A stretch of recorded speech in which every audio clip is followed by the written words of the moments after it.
కాంగ్రెస్ ప్రభుత్వం వచ్చిన మొదటి ఏడాదిలోనే ఎంతో అభివృద్ధి చేశామని ఇచ్చిన అన్ని హామీలు అమలు చేస్తామని మంత్రి పొన్నం ప్రభాకర్ అన్నారు. ప్రజాపాలన ప్రభుత్వం ఏర్పడి సంవత్సరం పూర్తవుతున్న సందర్భంగా తెలంగాణ రైజింగ్ ప్రజా విజయోత్సవాలు 2024 సాంస్కృతిక కార్యక్రమాలను సిద్దిపేట జిల్లా హుస్నాబాద్ లోని అంబేద్కర్ సర్కిల్లో 80 మంది కళాకారులతో అట్టహాసంగా నిర్వహించారు. అనంతరం మంత్రి మాట్లాడుతూ హుస్నాబాద్ ప్రజల ఆశీర్వాదంతో ఎమ్మెల్యేగా మంత్రిగా అయ్యానని మంత్రి గుర్తు చేసుకున్నారు. అందరికీ నమస్కారం. తెలంగాణ ఏర్పడి 10 సంవత్సరాలు దాటిపోయిన తర్వాత మీ అందరి ఆశీర్వాదంతో ఏర్పడ్డ ప్రజాపాలనలో రేవంత్ రెడ్డి గారు ముఖ్యమంత్రిగా, మంత్రివర్గం ఏర్పడి బట్టి విక్రమార్క గారు ఉప ముఖ్యమంత్రిగా, మీ అందరి ఆశీర్వాదంతో హుస్నాబాద్ శాసనసభ్యుడిగా, మంత్రిగా ఈరోజు రాష్ట్రంలో జరుగుతున్న ప్రజాపాలనలో భాగంగా రైజింగ్ తెలంగాణ 1 ఇయర్ పేరు మీద రాష్ట్ర వ్యాప్తంగా ఇటువంటి సాంస్కృతిక కార్యక్రమాలు జరుగుతూ ఉన్నాయి. ప్రభుత్వం ఏడాది లోపల ఏమేం చేసిందో ఒక్కసారి ప్రజల ముందు ఉంచే కార్యక్రమం, ఇంకా ప్రజలకు కావలసినటువంటి అంశాలను ఏ విధంగా చేయబోతుందో చెప్పే విధంగా ఈ కార్యక్రమాలను రూపొందించడం జరిగింది.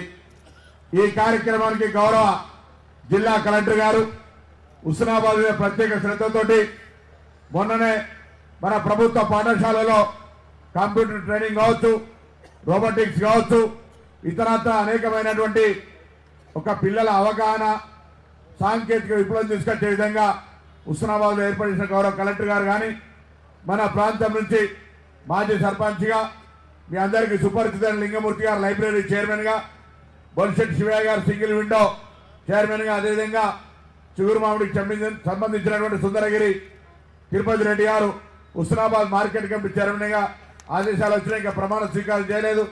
అయినా బంక చందు గారు వైస్ చైర్మన్గా, సుధాకర్ గారు మరి సైదాపూర్ సంబంధించినటువంటి మార్కెట్ చైర్మన్గా, కోహెడ కూడా ఇవాళ రేపు ఆదేశాలు వస్తాయి. ఎలకతుర్తికి సంబంధించి కూడా ప్రతిపాదనలు జరుగుతూ ఉన్నాయి.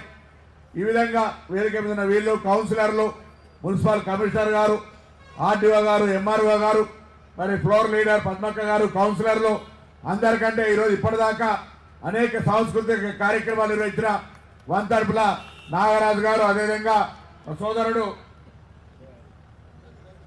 రఘు గారు, అదే వేదిక మీద ఉన్నటువంటి పెద్దలందరికీ కూడా నమస్కారం. ఇక్కడికి విచ్చేసిన నా అక్క చెల్లెలందరూ కూడా పేరు పేరున హృదయపూర్వకంగా నమస్కారాలు తెలియజేస్తా ఉన్నా. పాటల రూపంలో చూసినారు, నృత్యం రూపంలో చూసినారు, అనేక కార్యక్రమాలు ఏ విధంగా జరుగుతున్నాయో చెప్పినారు. తప్పకుండా ఈ వీడికి మాత్రమే పరిమితం కాదు. ఎన్నికలకు ముందు చెప్పినటువంటి వాగ్దానం ప్రకారంగా, మీ ఇళ్లలో ఇచ్చిన గ్యారంటీ కార్డు ప్రకారంగా ఆ గ్యారంటీ కార్డు అన్నీ కూడా పనులు చేసే విధంగా కార్యాచరణ జరుగుతూ ఉంది. వాటన్నీ కూడా అమలు చేసే బాధ్యత మీ అందరితో ఎంపిక కాబట్టినటువంటి ఈ ప్రభుత్వం అనే మాట ఈ సందర్భంగా మరొకసారి మనం చేస్తూ ఉన్నాం. ఉదాహరణకి ఎలా సన్న వడ్లకు 500 అని చెప్పినాం.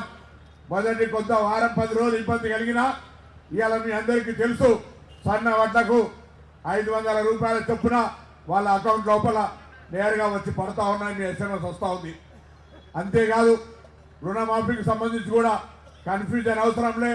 మొట్టమొదటిసారి వ్యవసాయ అధికారులు రైతు వేదిక కేంద్రాలుగా ఇప్పటికే 2 లక్షల రూపాయల లోపు రేషన్ కార్డు మొత్తంగా డాక్యుమెంట్ ఉన్నటువంటి వాళ్ళందరి 100% మాఫ్ అయినాయి. ఎవరైతే ఫ్యామిలీ గ్రూపింగ్ కావాలనో, కుటుంబం అనే గ్రూప్కు సంబంధించిన వెరిఫికేషన్ చేసినారు, వాళ్లకు సంబంధించి 2 లక్షల రూపాయల లోపు రుణమాఫీ కావాల్సింది. వాళ్ళందరికీ త్వరలోనే రుణమాఫీ ఫేజ్డ్ మేనర్లా అవుతుంది అనేటువంటి మాట ఈ సందర్భంగా మరొకసారి మీ అందరికీ విశ్వాసం ఇస్తా ఉన్నాం. పైన 2 లక్షల పైన ఉన్నటువంటి వాళ్ళకి సంబంధించి కూడా వాస్తవంగా 2 లక్షల లోపలనే అన్నాం. కానీ 2 లక్షల పైన ఉన్నటువంటి వాళ్ళ విజ్ఞప్తి మేరకు 2 లక్షల పైన ఉన్నటువంటి వాళ్ళు వాళ్ళ యొక్క అమౌంట్ను కట్టడానికి, ఎందుకంటే రుణమాఫీ అంటే మళ్ళీ రుణం ఉండకుండా ఉండి వాళ్ళని రుణ విముక్తులు చేయాలి. కాబట్టి మేము ఇచ్చిన 2 లక్షలు ఉండగా మళ్ళీ పైన అప్పుంటే దానికి సార్థకత కాదు. కాబట్టి పైన డబ్బును ఒక షెడ్యూల్ ఇస్తాం. ఆ షెడ్యూల్ ప్రకారంగా ఆ డబ్బులు కట్టిన తర్వాత వాళ్ళకు కూడా 2 లక్షల రూపాయలు వాళ్ళ ఖాతాలో వేస్తామనే మాట సందర్భంగా మనం చేస్తాను.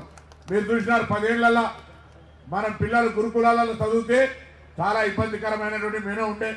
వాళ్ళకు కూడా మెస్ ఛార్జీలు 40% హాస్పిటల్ ఛార్జీలు పెంచేయాలా, ఆ పిల్లల యొక్క అవకాశాలను మెరుగుపరిచే ప్రయత్నం చేస్తా ఉన్నాం. అంతేందుకు మనకు సంబంధించి అనేకమైన కార్యక్రమాలు, ఉదాహరణ ఈ ప్రాంతానికి సంబంధించి పూర్తి చేసుకొని కడతా అని పూర్తి చేయనటువంటి గౌరవేలి ప్రాజెక్టు కాలువలకు 431 కోట్ల రూపాయలు ఇచ్చినాం. స్థల సేకరణ ముగ్గురు గౌరవ జిల్లా కలెక్టర్తో ఎప్పటికప్పుడు కూడా నిరంతరం పర్యవేక్షణ చేస్తూ ఉన్నాం. దానికి కొన్ని నియమ నిబంధనలు 60 రోజుల నోటీస్ ఇవ్వాలి. ఇటువంటి కార్యక్రమాలు జరుగుతూ ఉన్నాయి. దయచేసి అందరూ కూడా సహకరించి కాలువల తవ్వకం ద్వారా ఈ ప్రాంతం అంతా కూడా ఎత్తైన ప్రాంతం సస్యశ్యామలంగా మారడానికి అవకాశం ఇవ్వమని కోరుతా ఉన్నాం. దాంతో పాటుగా సస్యశ్యామలం అయిన తర్వాత వాటిని ప్రాసెసింగ్ చేసే ఇండస్ట్రియల్ పార్క్ ఒకటి కావాలని స్థానిక పెద్దల సహకారంతో ఒక పార్కు ప్రతిపాదన చేసినాం. చిన్న చిన్న అవాంతరాలున్నా వారికి కూడా న్యాయ పైసా నష్టం జరగనియమని గౌరవ కలెక్టర్ గారు నేను మరొక్కసారి ఓపెన్ వేదిక ద్వారా కోరుతా ఉన్నాం. దయచేసి వాళ్ళు కూడా ఆ పార్క్ ఏర్పాటుకు సహకరించాలని కోరుతా ఉన్నాం.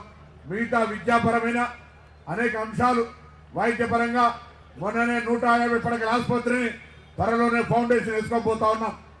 అదేవిధంగా కరీంనగర్ నుంచి హుస్నాబాద్ రోడ్డు కావచ్చు, హుస్నాబాద్ నుంచి జనగామకు పోయేటువంటి రోడ్డు కావచ్చు, ఇతరత్ర డబల్ రోడ్డు కావచ్చు, అనేకమైన కార్యక్రమాలు, త్రాగునీటి సమస్య, ఈ విధంగా అన్ని రకాలుగా అభివృద్ధి చేసేటువంటి ఒక ప్రయత్నంతో పాటుగా ఉపాధి అవకాశాలను మెరుగుపరిచేటువంటి ప్రయత్నంలో భాగంగా స్టెప్కార్ సంస్థను పెట్టి వాళ్ళందరికీ శిక్షణ ఇచ్చి ఉపాధి అవకాశాలను కూడా మెరుగుపరచాలని ప్రయత్నం చేస్తా ఉన్నాం.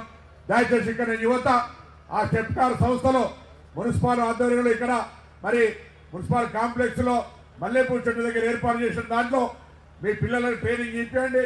కంప్యూటర్ ఉంది, బ్యూటిఫికేషన్ ఉంది, మోటార్ రివైండింగ్ ఉంది, ఫ్రిడ్జ్ రిపేర్, అనేకమైన కార్యక్రమాలు ఉన్నాయి. దయచేసి ఒక్కసారి చూసి అందులో ఉన్న వాళ్ళందరూ కూడా శిక్షణ పొందమని కోరుతా ఉన్నా.